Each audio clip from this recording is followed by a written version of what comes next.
really fun. I'm having a blast. So the day's going to be done. This whole thing's going to be over, but It's already half over. I know. What happened to the morning? I know. It's when you talk to a lot of amazing people, it kind of flies by. And we have another one coming up here. Ed, if you can, Edward, give us your name, who you're with, and what you do. I'm Edward Carlson. I'm the Pacific Region Geodetic Advisor for National Geodetic Survey, which is under the Department of Commerce.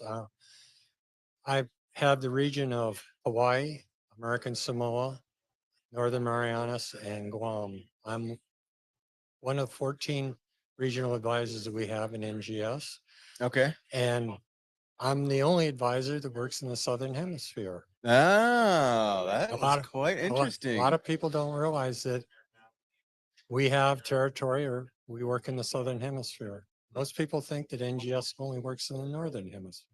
I'm sure that poses some specific challenges that are unique to your position. Yes, it does.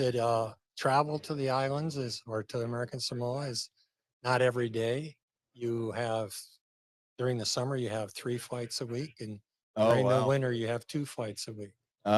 Okay. And everything in American Samoa is still just like here. They use a dollar. But a lot of their products that they have are all out of Australia. Yeah, because it's closer. Right. Australia's closer than Like anything else, right? Like a McDonald's is like a A McDundee. Yeah, right. McDundee, right. So, Edward, I have to ask, how did you get your way to the NGS? I'm originally born and raised in Hawaii. I left in 1967 when I went off to college. Then I got asked by Richard Nixon to go to Vietnam. I spent 2 years in Vietnam. When I came back, I went back to college. I met a girl. Thank you for your service, by the way. Thank you. And her mother worked in the East Coast, and we went back to the East Coast, and she worked for NOAA, and I got the job with NGS in 1974. So wait, you slept your way into this career? No, they were hiring at that time because they were doing, at that time, NGS was getting ready to do the readjustment in 1983. Oh, So we were going from the 27 datum to the 83 datum. So I worked for 9 years on that project. And then we came out with an NED 83. Okay. And then I moved over to vertical, and I worked on the vertical datum of NGVD 88 for a couple of years. And then I got into GPS, and I started learning GPS and processing with GPS. And then I became a part-time advisor in Delaware. And then we wanted NGS and NOAA or NOS wanted to start an office in Hawaii or have an advisor in Hawaii or the Pacific. At that time, we had the state advisor program. So I came out to Hawaii and got the Hawaii advisor program going in 2002. Okay. And been doing it ever since? And been doing it ever since. What are some of the projects that you've worked on?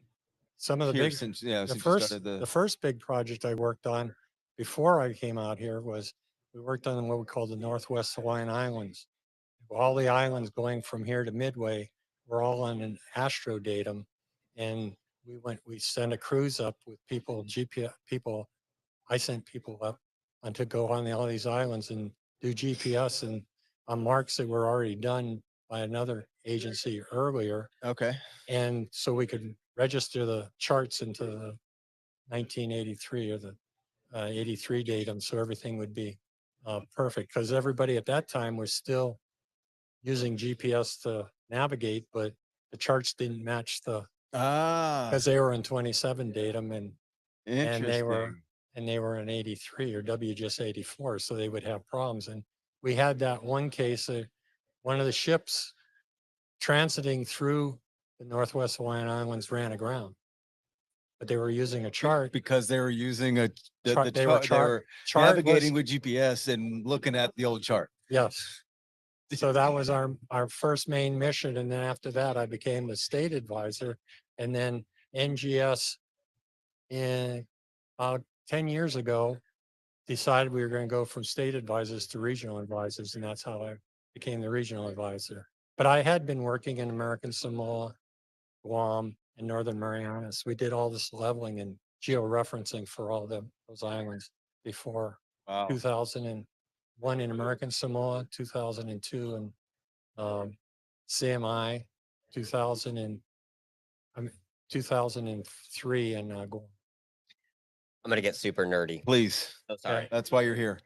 Okay, so I find that the average GIS person and even land surveyor maybe doesn't know very much about geomatics and geodesy and projections and datums and transformations, how we do all of these things. And I guess I want to ask you, could you maybe tell our crowd and our listeners, like, why is it important to understand how your map is created, why a datum is important, like you want your ship to not run aground, I think like, that's the best and example. why we shouldn't just click through the buttons and say, yeah, yeah, cool, cool, cool. Yeah. Or just always go default settings. Right. Well, one thing I have been, since I've been here, I've been working closely with HIGICC or the GIS group before that with Royce Jones and Esri. And I used to give them talks on datums and how to georeference their maps and get everything to be correct. And I used to always make a joke and I said GIS. Everybody says, well, what's GIS? And I said, that means get it surveyed. Never heard that. Right, I know you probably never heard that, but I used to say that to them, and it's taken effect, and they understand it now, and they understand the datums, and they know how to reference things and make sure that they fit together.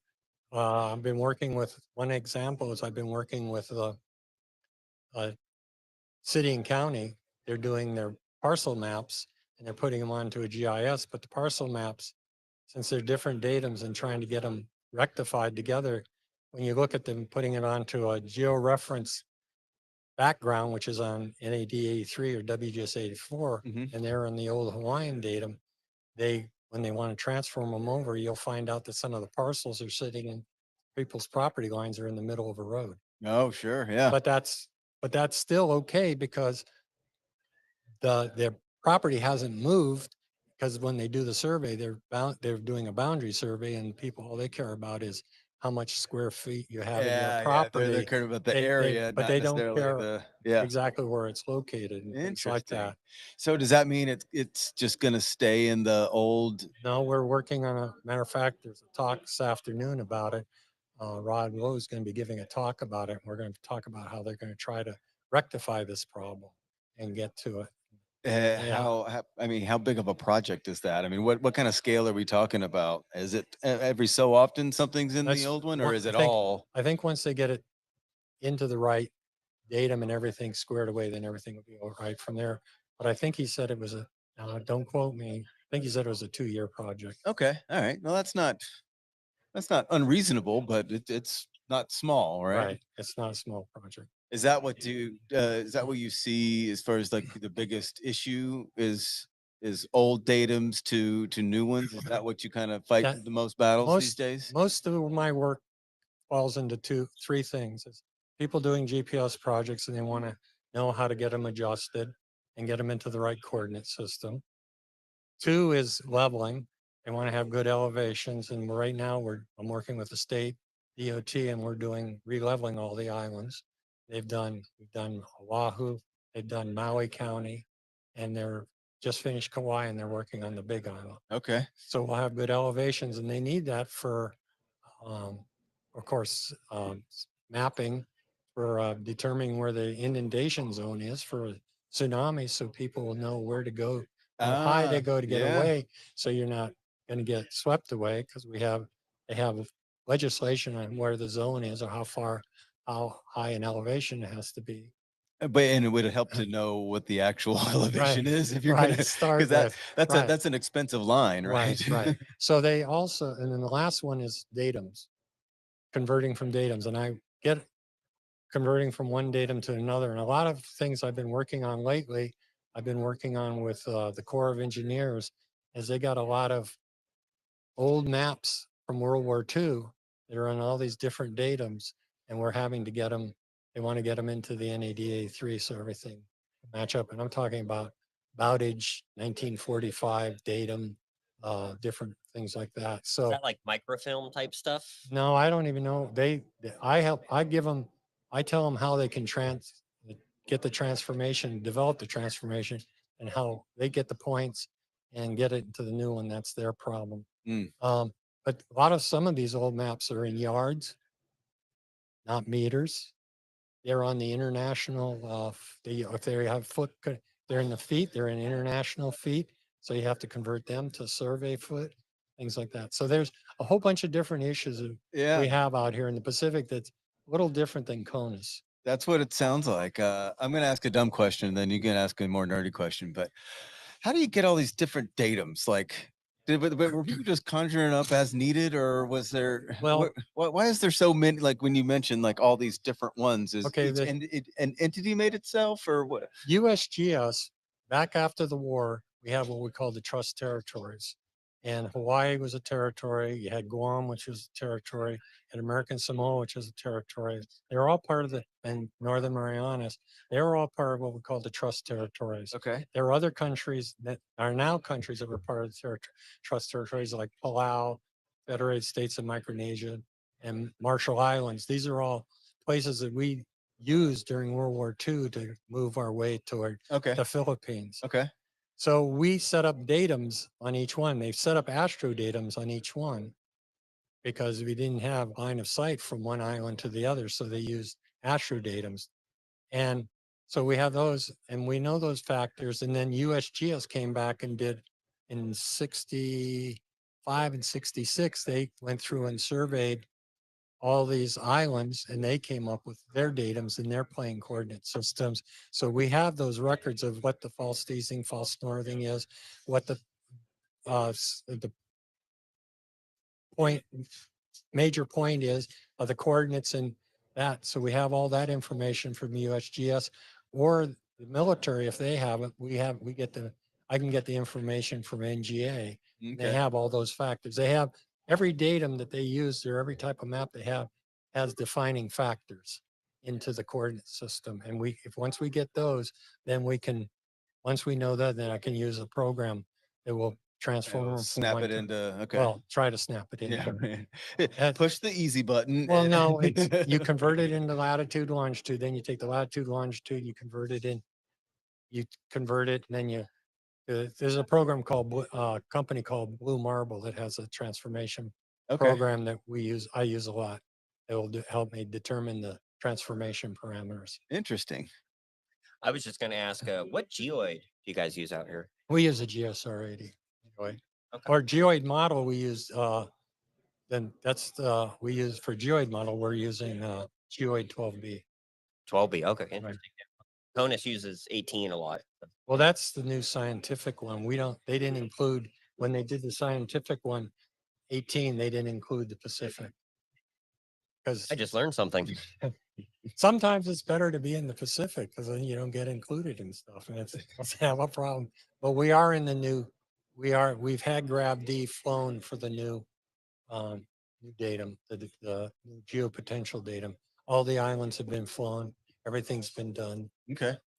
And that was an effort because you had to stage everything on all these islands. It's not, like just drive down the road, drive down I-95 from Baltimore to, Right. somewhere in North Carolina and go off. You got to get a plane there. You got to fly there. You got to work out of there. You got to have fuel to work out of there because some of these islands don't have a lot of fuel, things like that. So do you have to fly? Yeah. Okay, maybe this is dumb, but you have to fly a plane, like cargo transport a plane to come and fly it? Like, I fly between the islands. I've flown on military flights and I've flown on commercial United flights to all these islands that I go to. And since I've been here in 2020, since 2002, I've flown 995,000 miles. Yeah, that's a lot of frequent flyer. right.